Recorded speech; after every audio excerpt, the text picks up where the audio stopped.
ये नरेंद्र मोदी जी के द्वारा देश को दी गई महंगाई है। ये बात देश की जनता को समझना चाहिए। हमारे जो पड़ोसी मुल्क है और जो इजराइल है, ये दोनों मुल्क अपने पड़ोसियों को चैन से जीने नहीं दे रहे। ईरान से कश्ती आई थी नेवी की, विशाखापट्टनम गई, वहां पर फंक्शन हुआ।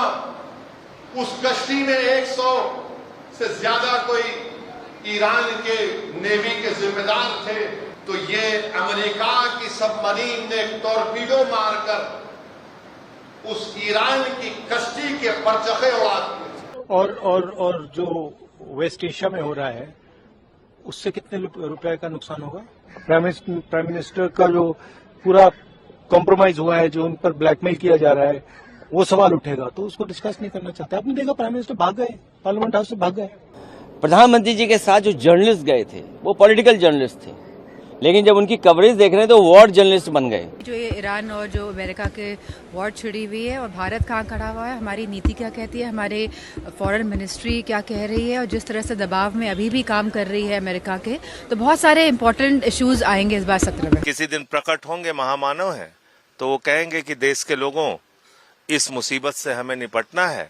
आप लोग अपने घर के छत पे सूर्य के प्रकाश पर खिचड़ी बनाइए, गैस की समस्या का समाधान हो जाएगा। EU countries from 25th of April plan to impose additional restrictions on Russian LNG and energy. Well, I don't know if there's a worst case. We have them very much beaten militarily from the military standpoint.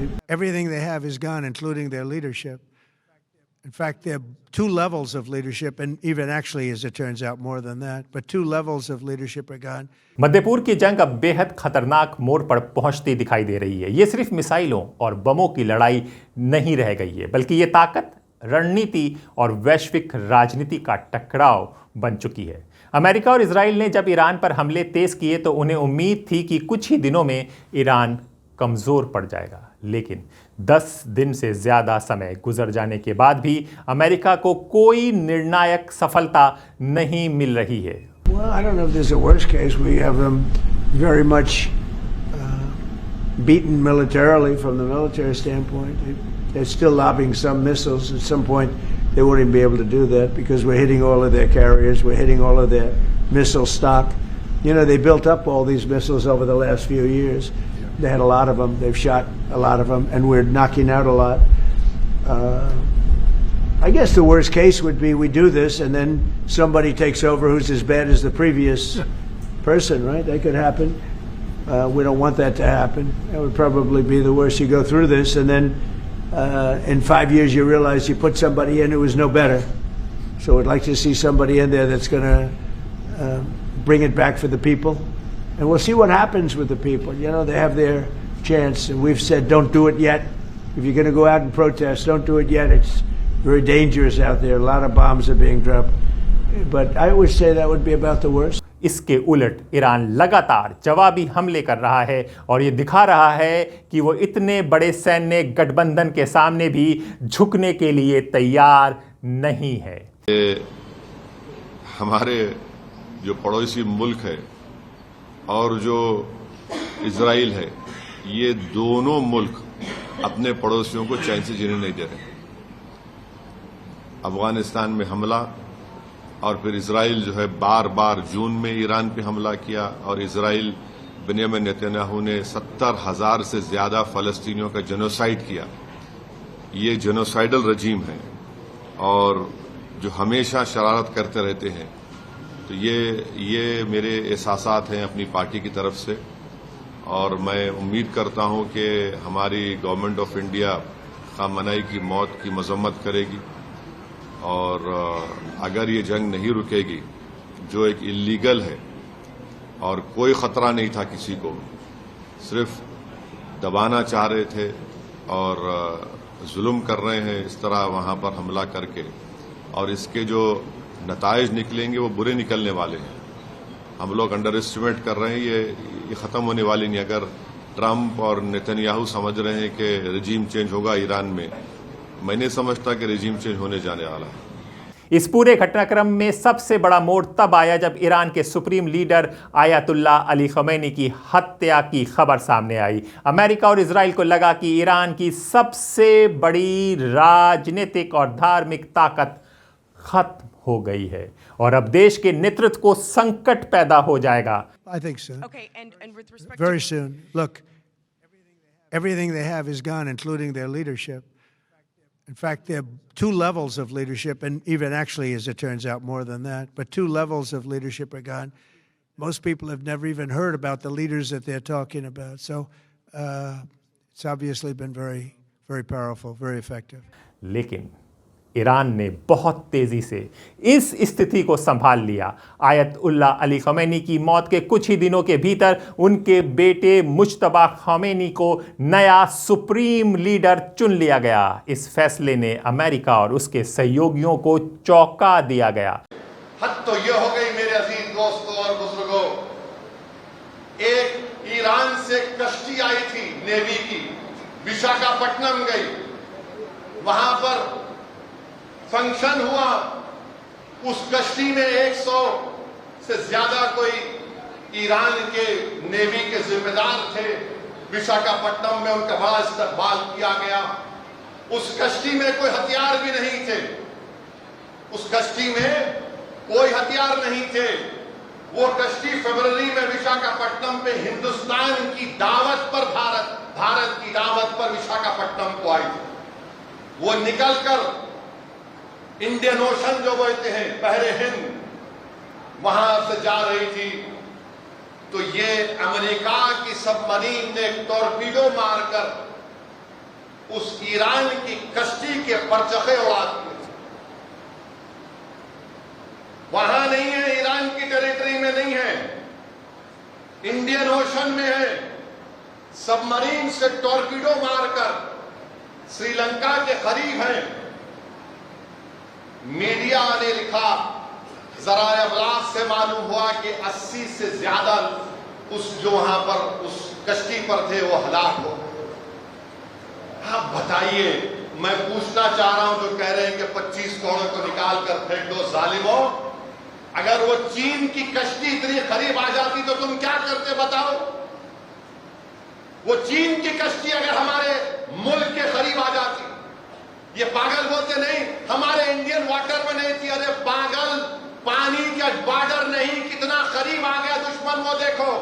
Mujtaba खमैनी लंबे समय से Iran की सत्ता व्यवस्था में प्रभावशाली माने जाते रहे हैं। उनका संबंध इस्लामिक रेवोल्यूशनरी गार्ड कॉर्प्स यानी IRGC से भी बताया जाता है, जो ईरान की सबसे ताकतवर सैन्य संस्था मानी जाती है। यही वजह है कि ईरान की सेना और राजनीतिक नेतृत्व का एक बड़ा हिस्सा उनके साथ खड़ा दिखाई देता है।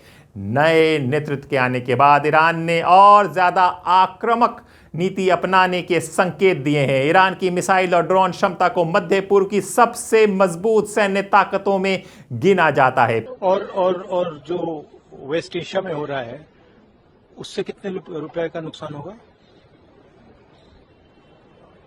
मतलब सेंट्रल चीज है, मतलब एक प्रकार से पैराडाइम शिफ्ट करने की लड़ाई चल रही है। उससे हमारी इकोनॉमी को जबरदस्त नुकसान होने वाला है। स्टॉक मार्केट का आपने देख लिया, यूएस डील साइन कर दी है मोदी जी ने, तो बहुत जबरदस्त चोट लगने वाली है देश को। तो उस पर डिस्कशन करने से क्या प्रॉब्लम है? यही हम मांग रहे हैं और उसके बाद हम दूसरी इशू पे डिस्कशन करेंगे। बट आपको क्या लगता है, वेस्ट एशिया का जो मामला है क्या वो जरूरी नहीं है क्या? फ्यूल प्राइस, इकोनॉमिक डेविस्टेशन, ये जरूरी नहीं है क्या? तो ये जनता की इशू है, इसको हम जरूरी मानते हैं, इस पे हम डिस्कशन चाहते हैं। उसके बाद स्पीकर पे जो मोशन है ठीक है, उसको डिस्कस करेंगे, कोई प्रॉब्लम नहीं है।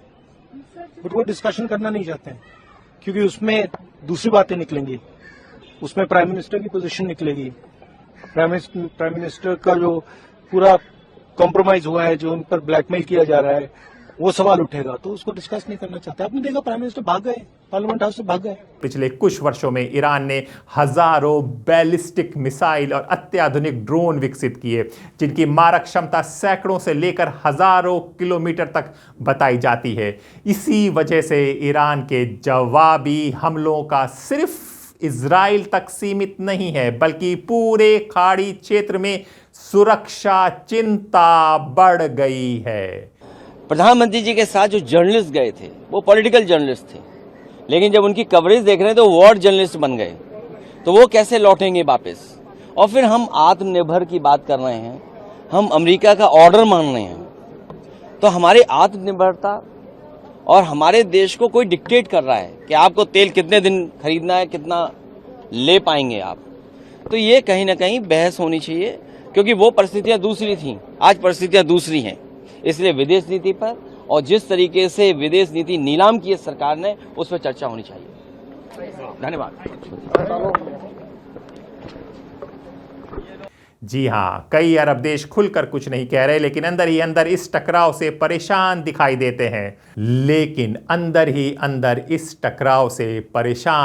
देते हैं।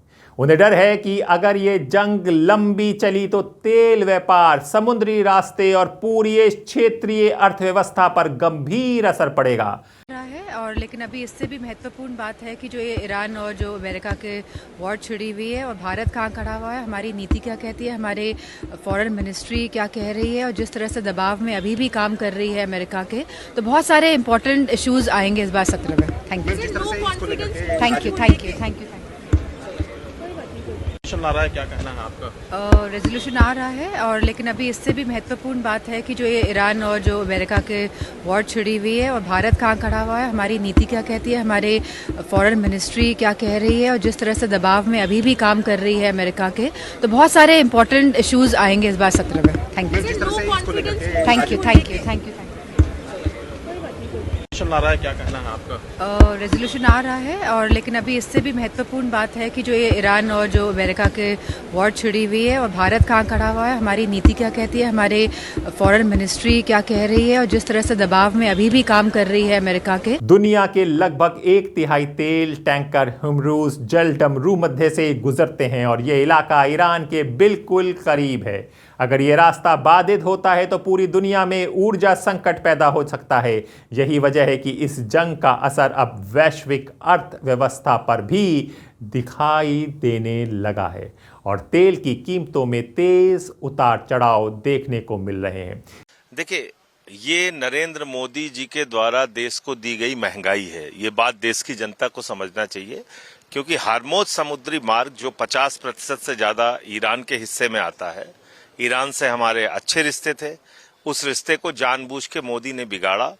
युद्ध के 2 दिन पहले इजराइल की यात्रा की, जिस देश में कोई जाना पसंद नहीं कर रहा है, आप जाके वहां नाच रहे हो, कूद रहे हो, जबरन आपके गले में एक मेडल डाल दिया उन्होंने, आप उछल के चले आए, और उसके बाद उन्होंने युद्ध शुरू कर दिया। वहां पे 160 स्कूली बच्चियां मारी जाती हैं, आप कुछ नहीं बोलते। उनके सुप्रीम लीडर मारे जाते हैं, कुछ नहीं बोलते। आपके मेहमान ईरानी जहाज के वापस लौटते वक्त नौसैनिक 100 से ज्यादा मारे जाते हैं, आप कुछ नहीं बोलते। तो रूस और चीन का जहाज उस रास्ते से आ रहा है, हमारा नहीं आ रहा है। 60% कच्चा तेल हिंदुस्तान का उसी रास्ते से आता है, हार्मोज समुद्री मार्ग से। 50% गैस उसी रास्ते से आती है। तो ये मोदी के द्वारा देश को दी गई महंगाई है। तो अब मोदी जी किसी दिन प्रकट होंगे, महामानव हैं, तो वो कहेंगे कि देश के लोगों, इस मुसीबत से हमें निपटना है। आप लोग अपने घर के छत पे सूर्य के प्रकाश पर खिचड़ी बनाइए, गैस की समस्या का समाधान हो जाएगा। रोटी भी सूर्य के प्रकाश में बनाओ, सब्जी भी बनाइए, मस्त रहिए, कोई दिक्कत नहीं। बस यही है। इस पूरे संघर्ष में एक दिलचस्प बात यह भी रही कि ऊपर से दिखने पर ईरान अकेला दिखाई देता है, लेकिन अंतर्राष्ट्रीय राजनीति के जानकार मानते हैं कि रूस और चीन इस संघर्ष पर बहुत बारीकी से नजर रखे हुए। वो सीधे युद्ध में शामिल नहीं है, लेकिन कूटनीतिक और रणनीतिक स्तर पर अमेरिका के प्रभाव को संतुलित करने की कोशिश कर रहे हैं। रूस पहले ही कई मौकों पर ईरान के साथ सहयोग की बात कर चुका है, जबकि चीन मध्य पूर्व में अपने आर्थिक हितों को बचाने के लिए स्थिरता चाहता है। ऐसे में दोनों देशों की भूमिका आने वाले समय में और अहम हो सकती है। EU countries from 25th of April plan to impose additional restrictions on Russian LNG and energy, all the way to imposing a complete ban on such supplies in 2028. In this regard, I've already instructed the government to evaluate the possibility of stopping energy supplies to the European market without waiting for the door to be shut in our face. And those volumes will be shifted to other markets that are more interesting and promising to us. Right now, the market situation is developing in such a way that if we make this transition right now, if we shift to markets that really need increased supplies, we will get a stable foothold there in markets where there is reliable demand and where there are reliable long-term relations. The states that are building long-term relations with Russia, constructive relationships with Russia. अब सबसे बड़ा सवाल यही है कि क्या America और Israel सैन्य दबाव के जरिए ईरान को झुका पाएंगे, या फिर ईरान अपनी रणनीति और जवाबी ताकत के बल पर इस युद्ध को लंबा खींच देगा। That's amazing, because you see, this is for the second time that the Americans have used this ploy of deception while seeming to engage in negotiations. In the middle of negotiations, if you recall, the Oman foreign minister Al-Busaidi, who was mediating between the Iranians and the Americans, gave a very positive readout to American media, where he said that the Iranians have made unprecedented concessions on their nuclear program, blending down highly enriched uranium, opening their sites for reopening their sites for IAEA inspections, and committing to enrich not beyond 2%, which is below the NPT threshold of 3.67%. He gave a very positive response. And the technical teams were due to meet today, Monday, in Vienna for further discussions with the IAEA. And on Saturday, the Americans decide to strike. Whether it was an opportunity which they did not want to let go or what, we will not know. But the exact same scenario happened last June. The Iranians and Americans were talking, and in the middle of these talks, the Americans brought in their B-2 stealth bombers and bombed the 3 nuclear facilities. So what is the rationale is very difficult, because if talks are going well, Iran is at its weakest politically, economically, and strategically. It's really on the back foot. It's challenged internally by a very decimating economic situation, as was evidenced in the riots last month. So engaging in a kinetic action at this juncture without clarity on what the goals are, what the war goals are, what the intended outcome is, and what the end game will be, seems a bit surprising. Going forward, will the Americans be able to continue to face down Iranian missile barrages? That will remain to be seen. Do keep in mind, in their strikes over the last 48 hours, just last 48 hours, things have been moving very quickly, changing almost on an hourly basis. And at the top of that is the Iranian strikes on the US 5th Fleet headquarters in Bahrain, which will now render it inoperable, apparently, according to reports, which means if an American naval vessel gets crippled by a missile, Iranian missile, where will it go? Will it go to Bahrain? Unlikely. If it needs to replenish, will it be able to go to Bahrain, or will it have to go all the way down to Diego Garcia? So the Americans now saying we would like to talk to the Iranians. We want to stop this, or making some kind of conciliatory statement. Why start a war when talks were going on without clarity on the outcomes? दूसरा बड़ा सवाल कि नया नेतृत्व Mujtaba Khamenei किस दिशा में कदम उठाएंगे। यहां पर मैं रोककर आपको ये भी बात बता दूं, कोई इतना दिलेर नहीं है अभी इस दुनिया में, क्योंकि इजराइल और अमेरिका ने खुलकर वार्निंग दे दी थी कि कोई भी नया सुप्रीम लीडर बनेगा उसको मार दिया जाएगा, उसका हाल भी अली खमेनी जैसा होगा। लेकिन फिर भी 10 दिनों के भीतर ही मुज्तबा खमेनी नए सुप्रीम लीडर के रूप में दुनिया के सामने आ गए और इजराइल और अमेरिका को चुनौती दे दी कि तुम्हारे जुल्म, तुम्हारे हर चीज का जवाब हम देंगे। India is in favor of peace and urges a return to dialogue and diplomacy. We advocate de-escalation, restraint, and ensuring the safety of civilians. 2. The well-being and security of the Indian community in the region is our priority. We will continue to work with the governments of the region towards that end. And 3, our national interest, including energy security and trade flows, will always be paramount. I'm confident, sir, that the government has the full support of this August House on this matter. I thank you. Mojtaba Khamenei किस दिशा में कदम उठाएंगे ये आने वाला वक्त बताएगा। क्या वो अपने पिता की हत्या का बदला लेने के लिए जंग को और लंबा और तेज करेंगे या फिर किसी कूटनीतिक रास्ते की तलाश होगी। इतना तय है कि मध्य पूर्व की ये जंग अब सिर्फ ईरान इजराइल के बीच का संघर्ष नहीं रह गई, ये उस बदलती हुई वैश्विक राजनीतिक का हिस्सा बन चुकी है जिसमें अमेरिका की ताकत को पहली बार इतने खुले तौर पर चुनौती मिलती दिखाई दे रही है। आने वाले दिन ये तय करेंगे कि ये संघर्ष यहीं थमेगा या पूरी दुनिया को एक और बड़े संकट की ओर धकेल दिया गया। और एक्सपर्ट कह रहे हैं कि तीसरा विश्व युद्ध शुरू हो चुका है। नमस्कार।